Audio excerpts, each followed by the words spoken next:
नीति वचन 6 अध्याय एक अत्यंत व्यवहारिक और जीवन संबंधी शिक्षा देने वाला अध्याय। यह अध्याय हमें समझाता है कि ईश्वर चाहता कि हम सावधान, परिश्रमी और पवित्र जीवन जिएं। इसमें कई महत्वपूर्ण विषयों पर प्रकाश डाला गया है।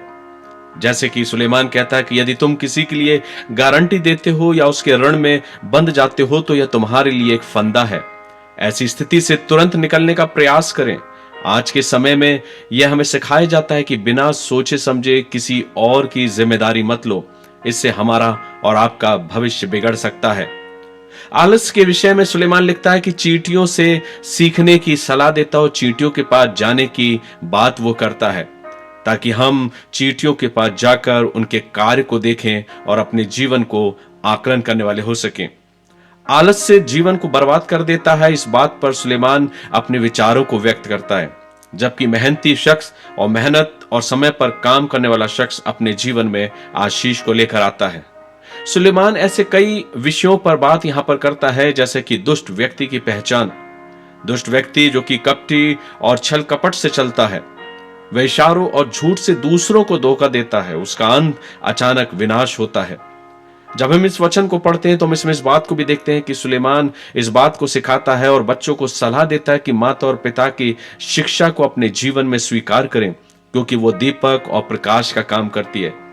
यह हमें सही दिशा में ले जाती है और बुराई से हमको और आपको बचाती है।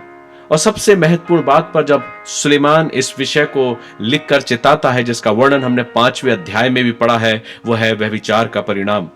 पर स्त्रीगमन के आकर्षण और व्यभिचार से सावधान रहने की बात वो करता है। सुलेमान कहता है यह देखने में तो बड़ा मीठा लगता तो है, परंतु आगे यह विनाशकारी है। बादशाह सुलेमान कहता है कि जैसे आग को गोद में रखकर कपड़े जलने से नहीं बच सकते, वैसे ही व्यभिचार करने वाला अपमान और नाश से नहीं बच सकता। इसलिए सुलेमान अपने इस वचन में इस बात को कहता है कि व्यभिचार जीवन को बर्बाद कर देता है और स्थायी बदनामी लेकर आता है। इसलिए मेरे प्रियो, जब हम नीति वचन उसके 6वें अध्याय का मनन करेंगे तो हम इस बात को देखेंगे कि जो कुछ भी सुलेमान ने कहा है वो आज मेरे और आपके जीवन के लिए नितांत आवश्यक है।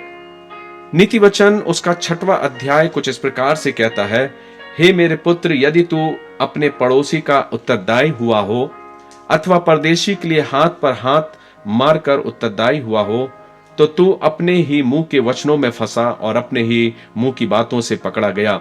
इसलिए हे मेरे पुत्र, एक काम कर, अर्थात तू जो अपने पड़ोसी के हाथ में पड़ चुका है तो जा उसको साष्टांग प्रणाम करके मना ले। तू ना तो अपनी आंखों में नींद और ना अपनी पलकों में झपकी आने दे, और अपने आप को हिरणी के समान शिकारी के हाथ से और चिड़िया के समान चिड़ीमार के हाथ से छुड़ा। हे आलसी चींटियों के पास जा, उनके काम पर ध्यान दे और बुद्धिमान हो। उनके ना तो कोई न्याय होता है, ना प्रधान, ना प्रभुता करने वाला, तो भी वे अपना आहार धूप काल में संचय करती है और कटनी के समय अपनी भोजन वस्तु बटोरती है। हे आलसी, तू कब तक सोता रहेगा? तेरी नींद कब टूटेगी? कुछ और सो लेना, थोड़ी सी नींद, एक और झपकी, थोड़ा और छाती पर हाथ रखे लेटे रहना। तब तेरा कंगालपन राह के लुटेरे के समान और तेरी घटी हथियारबंद के समान आ पड़ेगी। ओछे और अनर्थकारी को देखो, वह टेढ़ी मेढ़ी बातें बकता फिरता है। वह नैन से सैन और पांव से इशारा और अपनी उंगलियों से संकेत करता है। उनके मन में उलटफेर की बातें रहती, वह लगातार बुराई गढ़ता है और झगड़ा रगड़ा उत्पन्न करता है।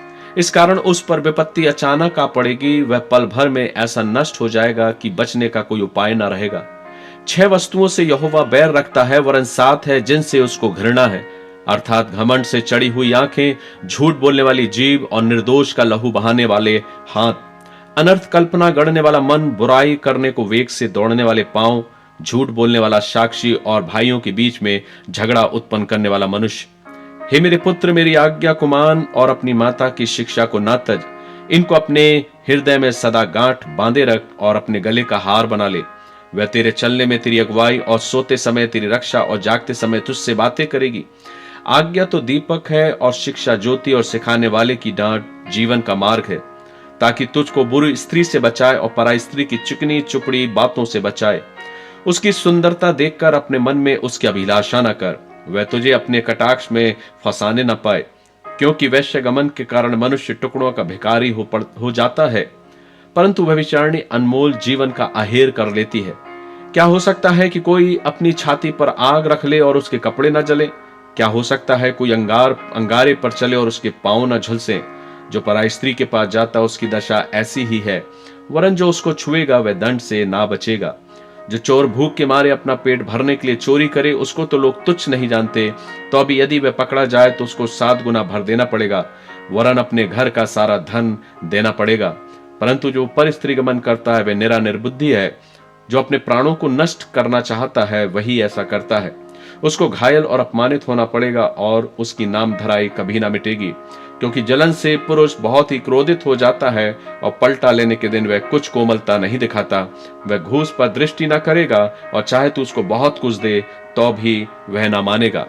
तो मेरे प्रियो, आज हम इस वचन के द्वारा अपने जीवन का अवलोकन करें और इस वचन पर मनन करें। जैसा कि बादशाह सुलेमान अपने नीति वचन में जीवन की मूलभूत सच्चाइयों को व्यक्त करते हुए यह सीख देता है कि हम भी अपने जीवन को परमेश्वर के मार्ग और पवित्रता के मार्ग में आगे बढ़ाने पाए। God bless you.